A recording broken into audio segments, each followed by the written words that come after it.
For nearly 25 years, I wandered.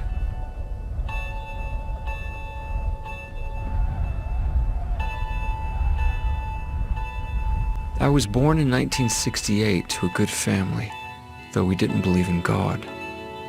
In fact, as I grew older, I began to make fun of people who thought God was real. I didn't need somebody else's make-believe God. I was certain he wasn't there.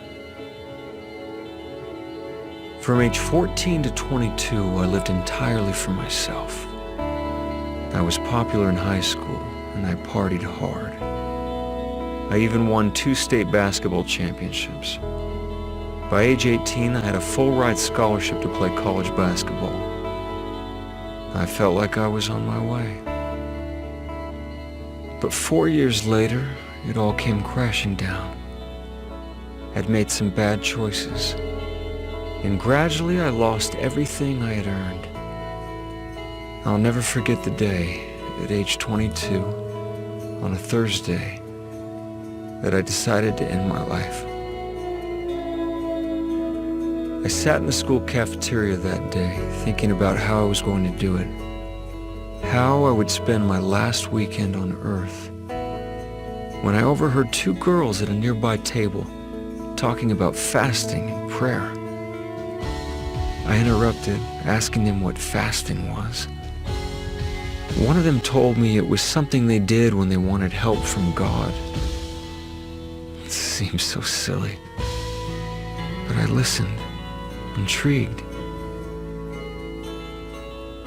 That night, all alone, I knelt down and prayed for the first time in my life.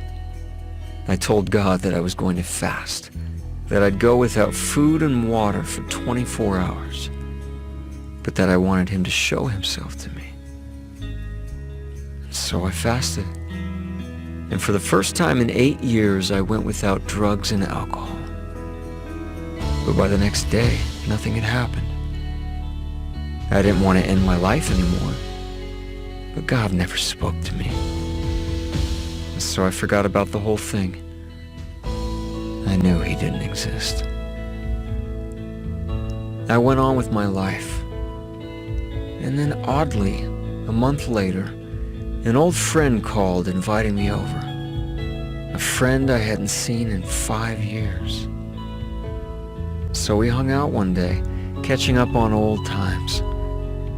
When out of the blue he said, "Todd, I don't know how to tell you this. I was scared to even invite you over. But yesterday I had a strong impression from God to call you. And God impressed me to tell you that he needs you on his side. Today." I was speechless. Was God real? Had he answered my prayer? Had he sent someone to me? I couldn't believe it, but he had.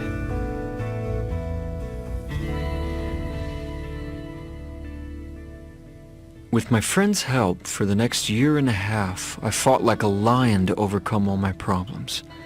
Up and down I went, succeeding and failing along the way. But little by little, I started to see small but obvious things happen in my life. The answers to questions that had long bothered me began to be revealed. Slowly, things started to change. Finally, I decided to attend church. One day, someone there reached out, inviting me to a church-sponsored picnic. I felt a bit awkward about it, but I decided to go. It turned out to be the straightest party I'd ever been to. No drugs, no alcohol, silly games for the kids everyone had brought. And then we had lunch, and someone wanted to pray over the hot dogs. I thought it was strange, but I bowed my head and closed my eyes. And then my life changed. 2 years after that initial fast and prayer, 700 days after I had pleaded with God in my closet, I felt something I had never felt in my life. Something 20 times stronger than any drug I'd ever taken. It was as if someone were hugging me, as if someone were telling me I was home, that these people were good, and that I needed to be with them, that God was there, and that He knew me by name, and that He loved me.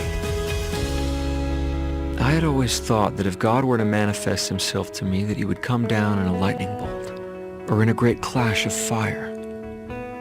But I learned that day at the picnic that I was wrong. I realized that it is part of our condition as mortals to sometimes feel as though we are surrounded by darkness. But even though we may feel lost, that God promises to illuminate the way before us, no matter how long it takes. For 2 years, God had nurtured a questioning soul. Little by little, He had given me as much as I could handle, until the day I was humble enough to hear fully what He wanted to tell me. I also learned by my own experience that spiritual light rarely comes to those who merely sit in darkness, waiting for someone to flip a switch. It takes an act of faith to open our eyes to the light of Christ. 20 years later, I still don't know everything, but I now know who I am. I know who God is, and I know that God's light is real.